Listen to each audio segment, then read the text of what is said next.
இந்த 1 மினிட் ஸ்டோரியில் நம்ம என்ன ஸ்டோரி ஷேர் பண்ண போகிறோம் அப்படின்னு கேட்டிங்கன்னா, நம்ம மனசை ரொம்ப சாதாரண நிலையில் வச்சுக்கிட்டோன்னா எந்த கவலையும் இல்லை. அதுக்கான ஒரு தரமான எக்ஸாம்பிள் தான் இந்த ஸ்டோரி.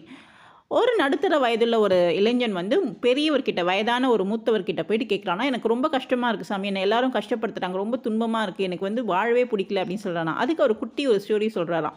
உன்னுடைய மனசு தான் காரணம், மற்றவங்க காரணம் கிடையாதுன்னு ஒரு உதாரணமாக ஒரு கதை சொல்கிறாராம். அதாவது ஒருத்தன் வந்து ஒரு பூனை வளர்த்தானா. அந்த பூனை வந்து என்ன பண்ணுச்சு, ஒரு நாள் போயிட்டு எலியை வந்து பிடிச்சிட்டு வந்துச்சான். அதுக்கு அவர் ரொம்ப சந்தோஷப்பட்டாராம். அடுத்த நாள் பார்த்தா கிளியை பிடிச்சி வந்துச்சான், ரொம்ப கஷ்டப்பட்டாராம். அடுத்த நாள் பார்த்தா குருவியை பிடிச்சி வந்துச்சான். அதுக்கு அது ரியாக்டே பண்ணலையாம். இப்படி தாங்க நமக்கு பிடிச்சது நடக்கும்போது சந்தோஷப்படுறோம், பிடிக்காது நடக்கும்போது வருத்தப்படுறோம். நமக்கு சம்மந்தமே இல்லைன்னா அதுக்கு ரியாக்டே பண்ணுறதில்ல. ஸோ எல்லாமே நம்ம மனசை பொறுத்து தாங்க இருக்குது. நம்ம எப்படி அதை எடுத்துக்கிறோன்ற ஒரு பக்குவ நிலையை நம்ம அடைஞ்சிட்டோன்னா, நம்ம எதுக்குமே மற்றவங்க நம்மளை கஷ்டப்படுத்த மாட்டாங்க. நம்ம மனசு கரெக்டாக இருந்ததுன்னா நம்ம தாங்க நமக்கு ராஜா. ஸோ